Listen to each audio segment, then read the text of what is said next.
There's a specific kind of suffering that Carl Jung discovered most therapists don't understand.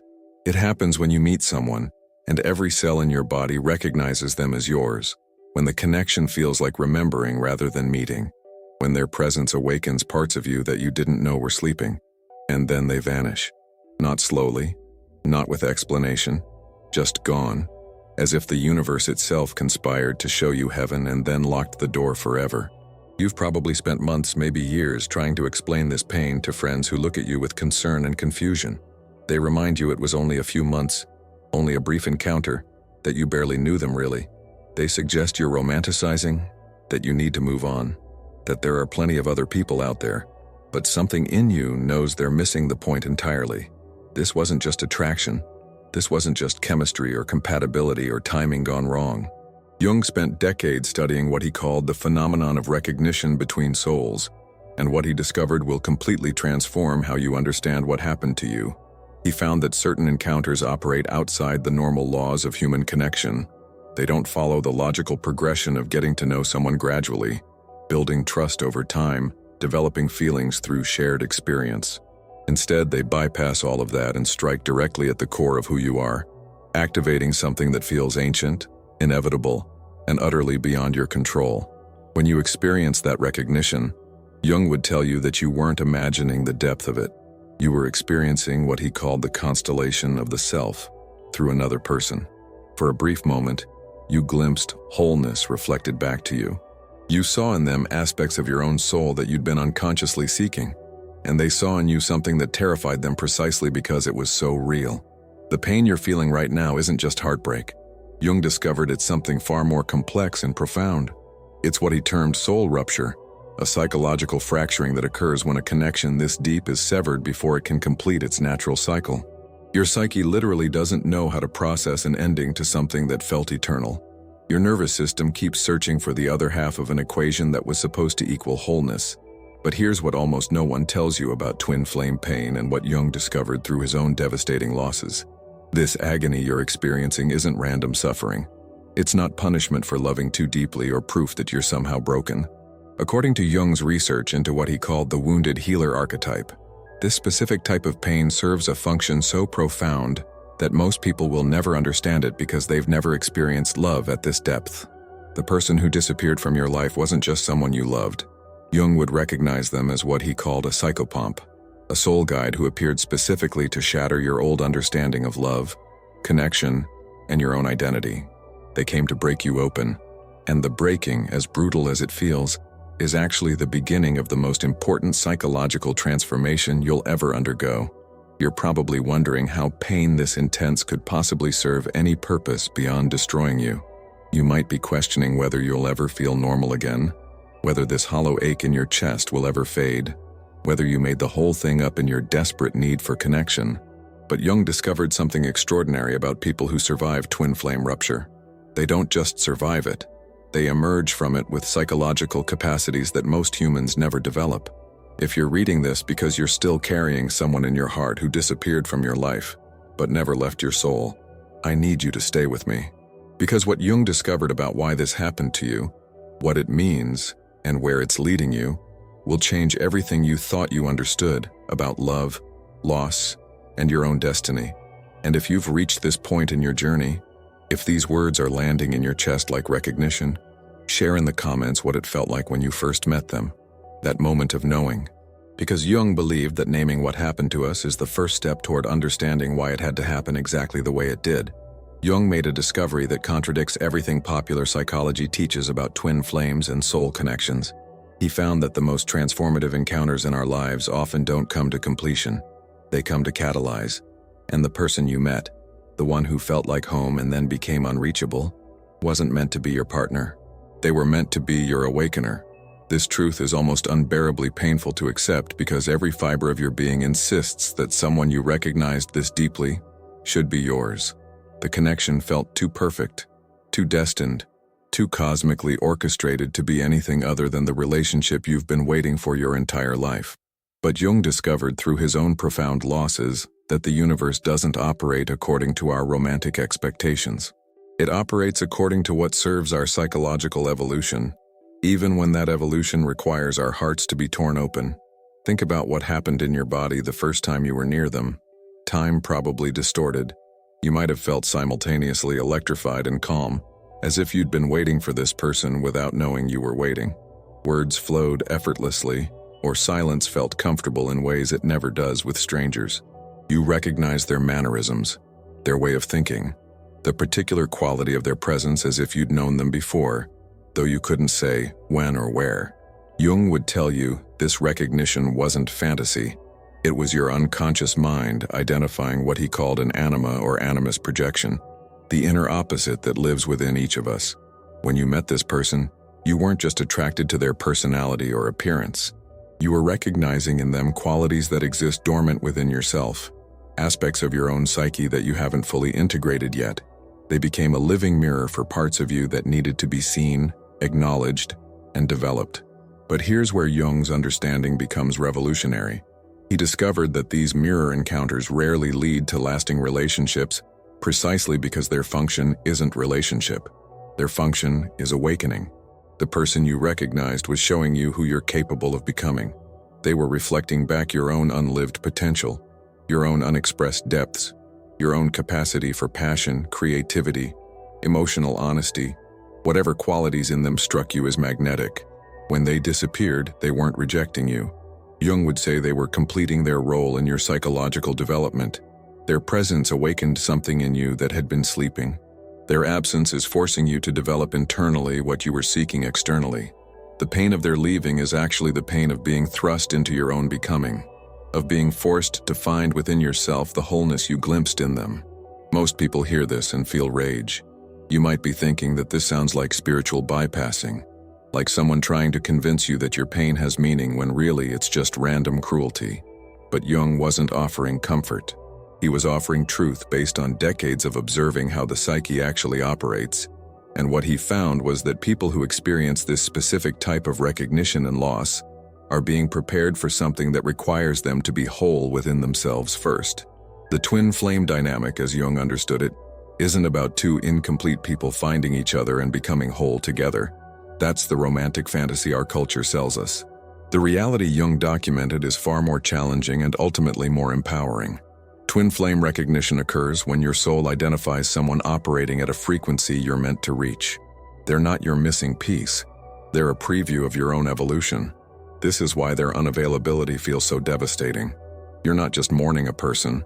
You're mourning the version of yourself you glimpsed in their presence, the person you could be if only they'd stayed to help you become it. But Jung discovered that this mourning, when fully experienced, transforms into something extraordinary. It becomes the fuel for self-directed transformation. You stop waiting for them to return so you can finally feel whole, and you start doing the work to develop wholeness independently. Your nervous system doesn't understand this yet. It's still searching for their energy, still expecting their return, still convinced that the story can't end this way. And Jung would tell you not to fight these impulses. The searching is part of the process. Your psyche needs time to accept that the external mirror is gone before it can turn inward and discover that everything you saw in them exists as potential within you. The recognition you experienced was real. The connection was genuine. The love was true. But its purpose wasn't to give you a relationship. Its purpose was to show you what's possible when you finally become the person you saw reflected in their eyes. Jung discovered something about the aftermath of twin flame loss that will explain why you can't just move on the way people keep telling you to. He found that when a connection this deep is severed, it creates what he called a psychic wound that exists in a different dimension than ordinary heartbreak. Your rational mind knows they're gone. Your body knows contact has ended. But your soul doesn't recognize the separation because the connection happened at a level where time and space operate differently. This is why you can feel them even when they're not there. Why certain hours of the day carry their presence more heavily than others. Why you wake from dreams where they were so vivid that it takes minutes to remember they're no longer in your life. Jung would tell you this isn't pathological attachment. This is your psyche processing the rupture of an archetypal bond, and that processing operates according to soul time, not calendar time. The wound manifests in ways that people who haven't experienced this type of loss simply cannot comprehend. You might find yourself unable to connect with anyone else, Not because you're not trying, but because everyone feels flat, two-dimensional, lacking the depth of presence you experienced with them. You might go through your days functioning normally on the surface while internally you're living in a parallel reality, where you're still connected, still hoping, still waiting for the universe to correct what feels like a cosmic mistake. Jung observed that people in this state often develop what he called split consciousness. Part of you moves forward because you have to.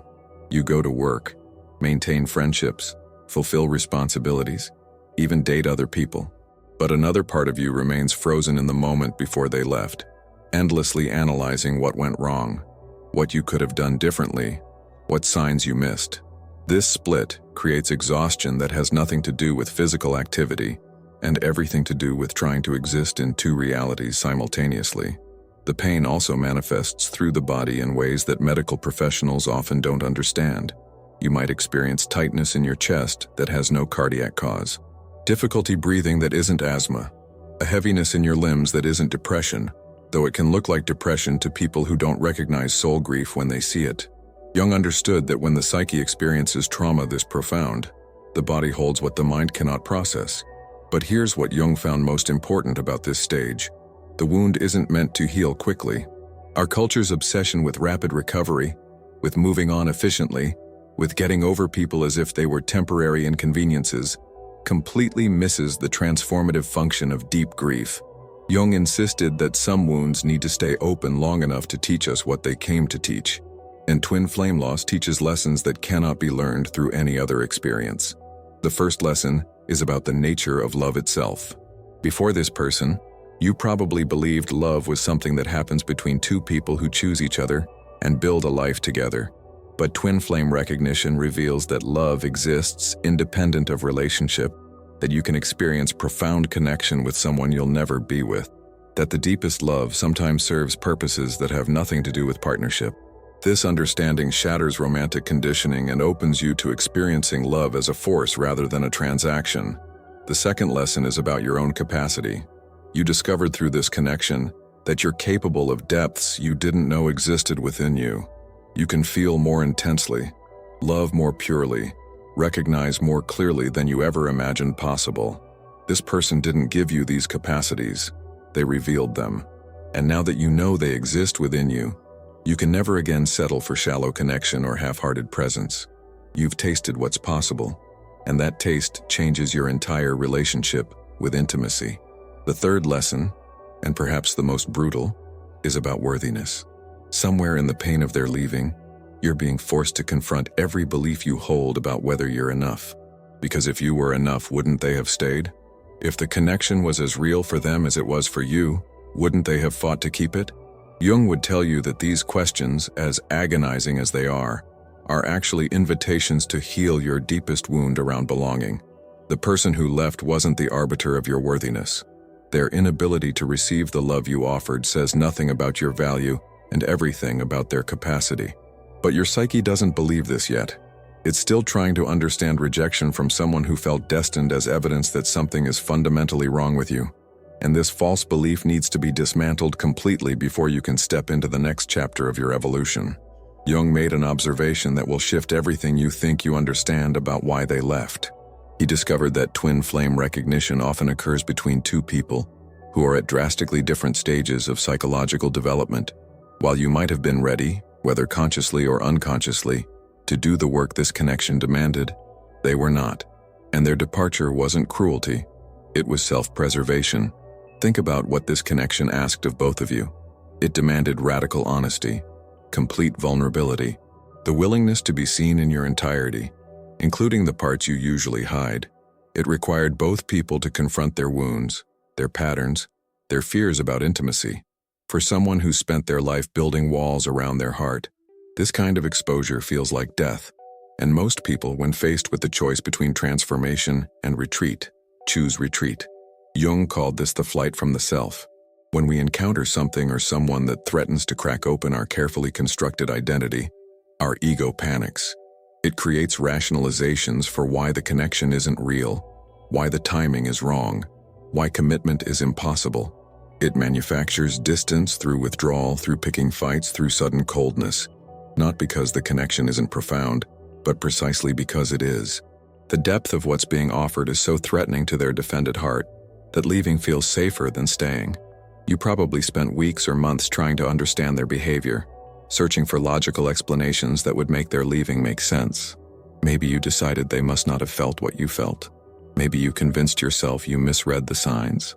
Maybe you blamed yourself for being too intense, too much, too demanding. But Jung would tell you that their departure likely had nothing to do with you, and everything to do with their own psychological limitations in that moment. This doesn't make the pain less.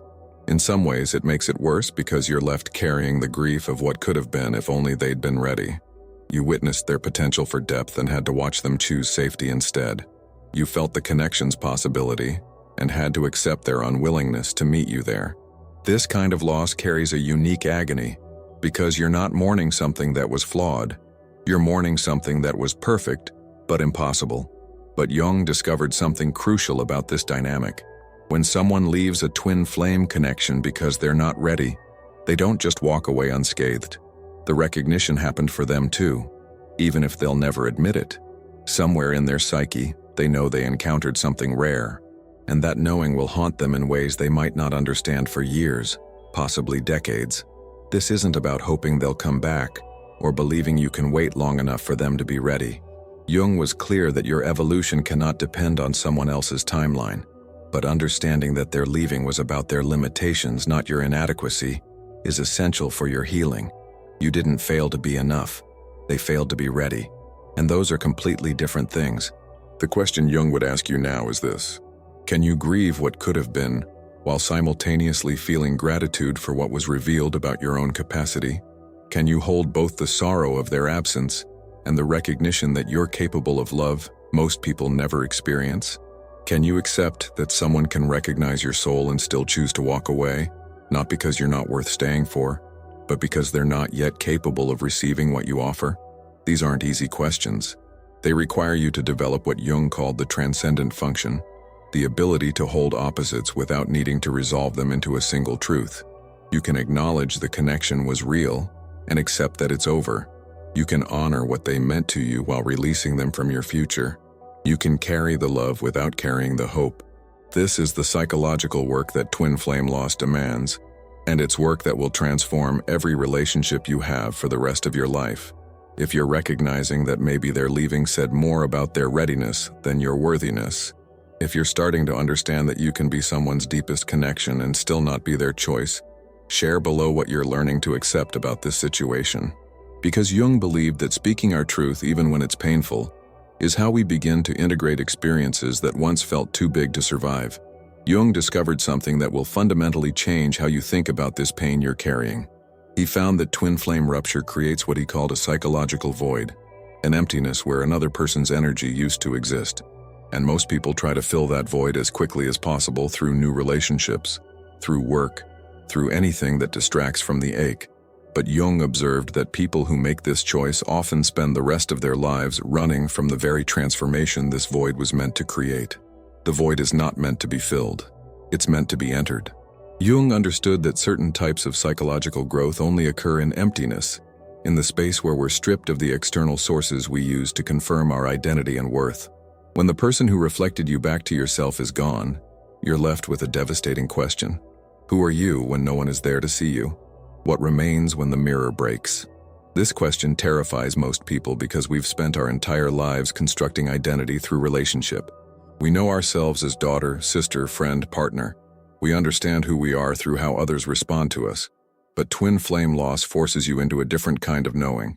You have to discover yourself not through reflection, but through direct encounter with your own essence. And that encounter happens in the void. The months after their leaving probably felt like wandering in darkness with no map and no destination. You woke up not knowing how to be in the world without them. Simple decisions became overwhelming because the person you'd been checking in with internally, the one whose opinion mattered even when they weren't present, was suddenly inaccessible.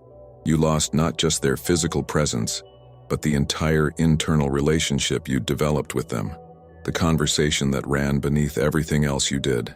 Jung called this the dissolution of the persona, the shedding of false identities we wear to navigate the world.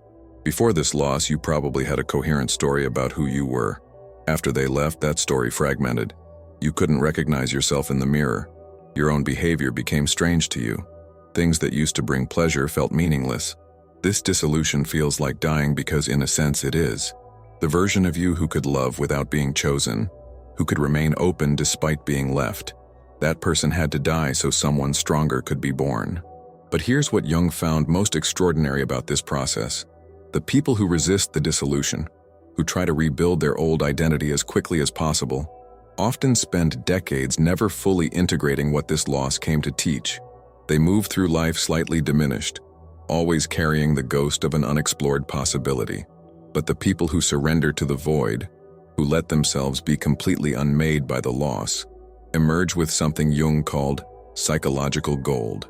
This gold isn't wisdom in the conventional sense. It's not lessons you can write down or advice you can give to others. It's a fundamental shift in how you exist.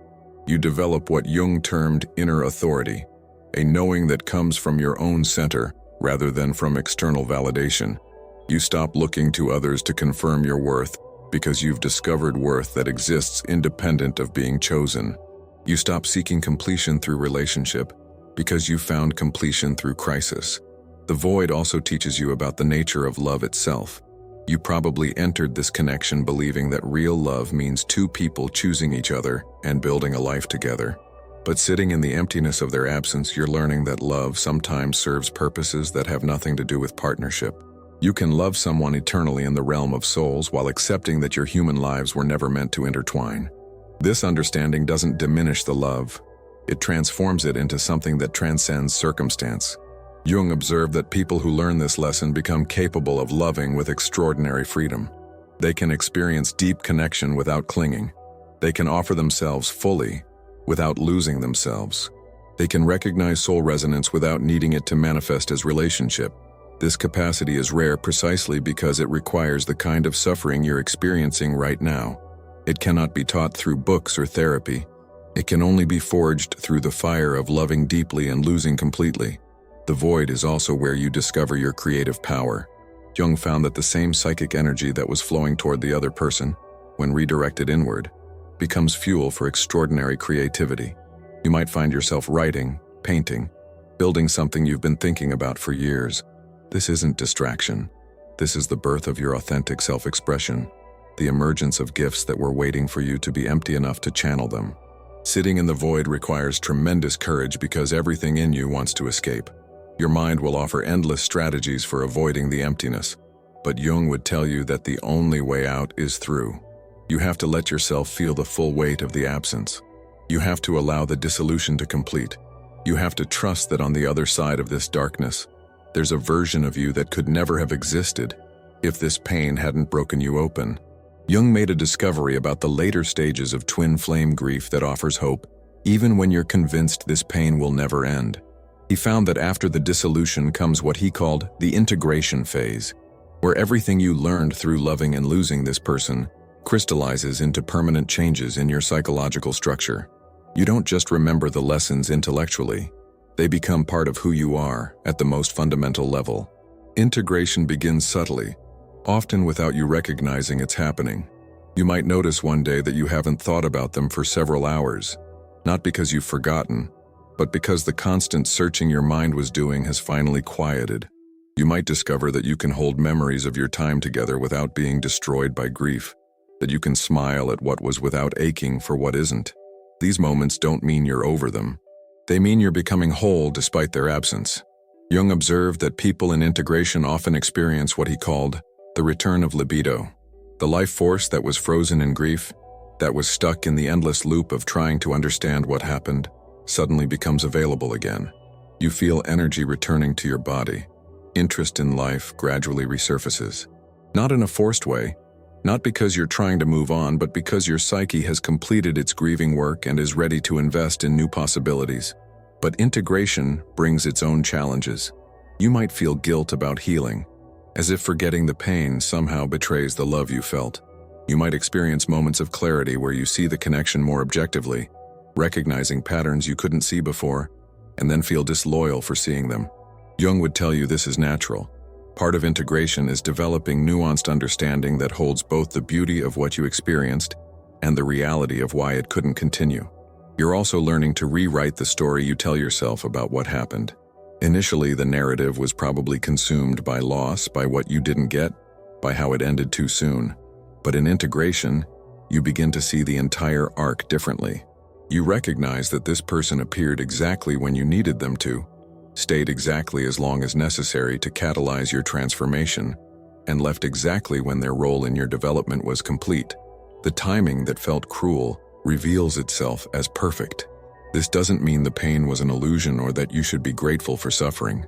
Jung never suggested that we should thank our wounds, but he did observe that some wounds, when fully integrated, become sources of profound wisdom and strength.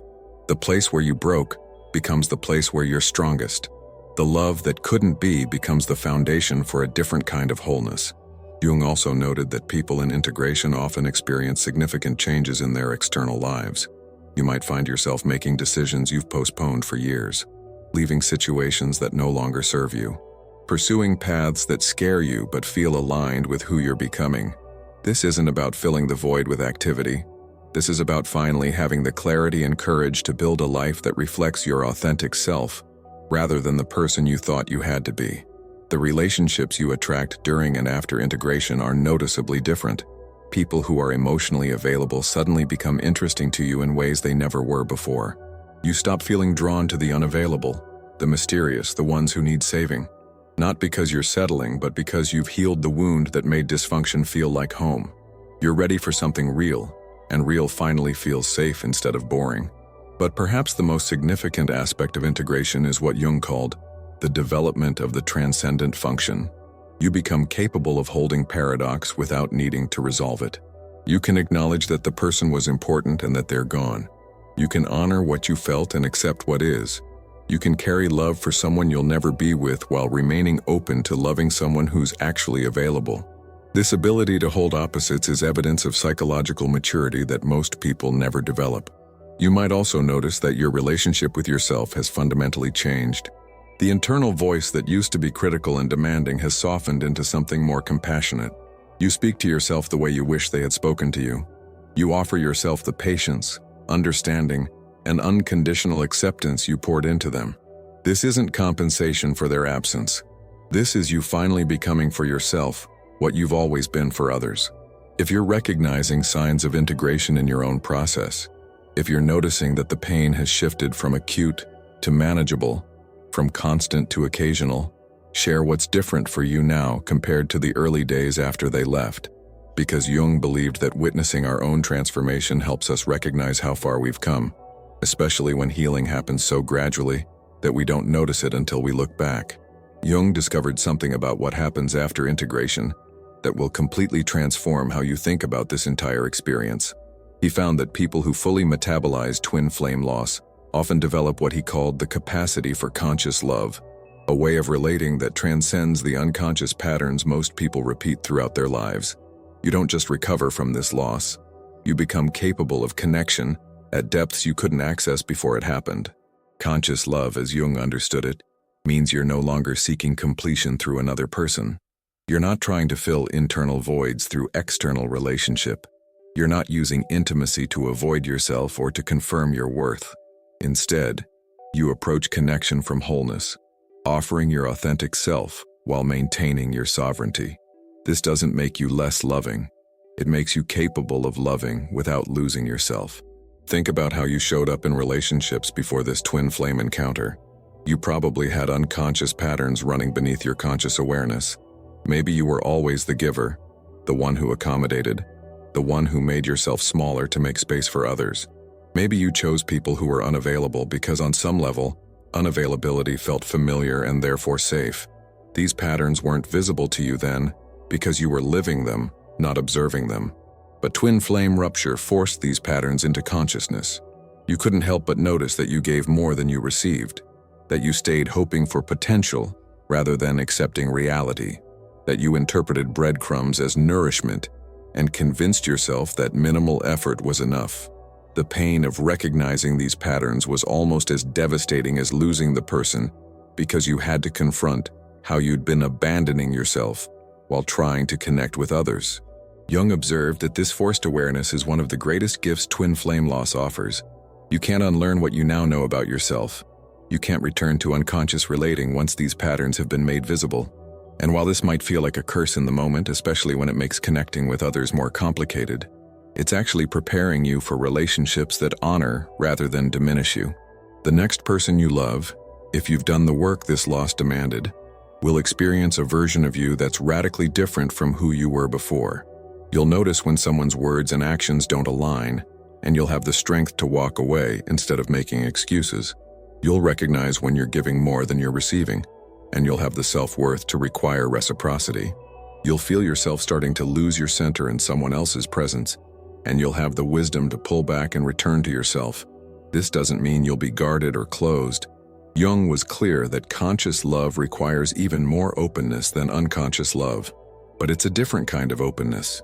You're vulnerable from strength rather than from need. You share yourself from fullness rather than from emptiness. You invite someone into your life rather than using them to complete your life. And if they're not capable of meeting you there, you're able to bless them and release them without destroying yourself in the process.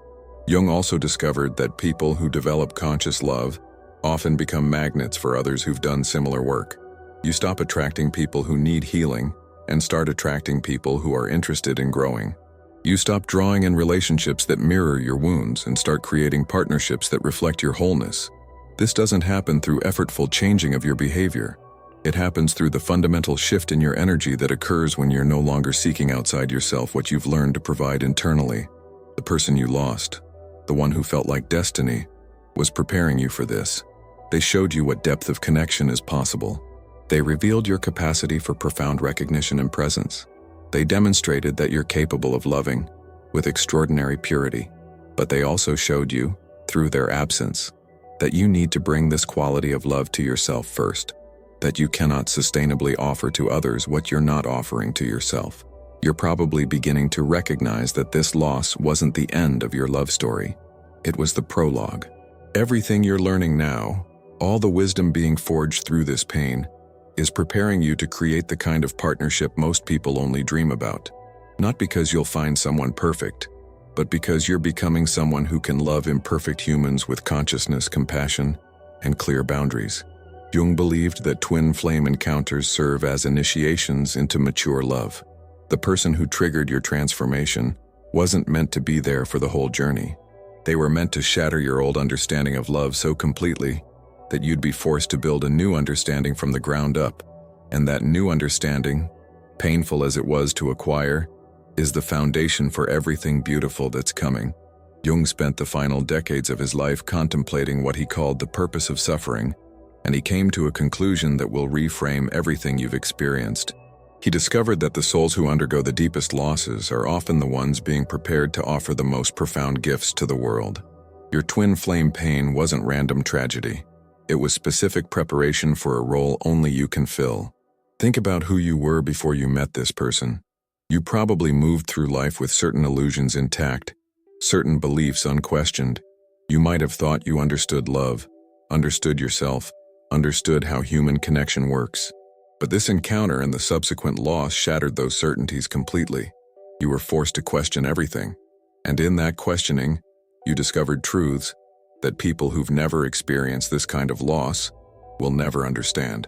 You learned that love doesn't require reciprocation to be real, that profound connection can exist even without relationship, that you can recognize someone's soul and still have to let them go, that the deepest love sometimes serves purposes that transcend partnership. These aren't concepts you read in books.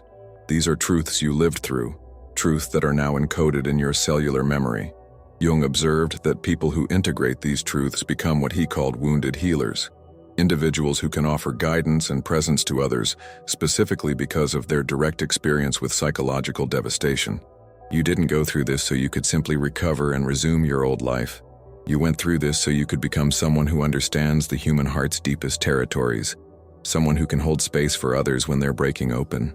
You've probably noticed that friends come to you differently now. They share things they wouldn't share with others because somehow they sense you can handle the weight of their truth. Strangers open up to you in ways that surprise them. People going through twin flame experiences find you, often without understanding why. This isn't coincidence. You're emanating a frequency that resonates with souls who need what only someone who survived this kind of loss can offer. Your pain also transformed your relationship with authenticity. You can no longer tolerate superficial conversation or surface-level connection. You see through social performance to the real person underneath. You recognize when someone is speaking their truth versus reciting acceptable narratives. This capacity makes you both more isolated in some ways and more deeply connected in others. You have fewer relationships, but the ones you have operate at depths most people never experience. Jung believed this is exactly what the world needs more of. In a culture that teaches people to avoid pain, to medicate discomfort, to curate perfect images while hiding their struggles, your willingness to feel everything, to break open rather than shut down, to integrate rather than avoid, makes you a beacon for others who are trying to do the same. You're not just healing yourself. You're helping heal the collective wound around love and loss. The person who left, the one who felt like your person, served as catalyst for this becoming. If they had stayed, you might have remained comfortable, unchanged, never pushed to discover the strength and wisdom you're developing now. Their absence created the void that forced you to find yourself. Their leaving initiated you into depths of consciousness that partnership might have allowed you to avoid. In this sense, they gave you the greatest gift possible. They gave you back to yourself. This doesn't mean you should be grateful for the pain or thank them for leaving. Jung never suggested we should appreciate our suffering, but he did observe that some experiences, when fully integrated, reveal purposes that weren't visible while we were in the midst of them. You couldn't see from inside the devastation that it was actually excavation, clearing out old patterns and beliefs to make space for something more authentic to emerge.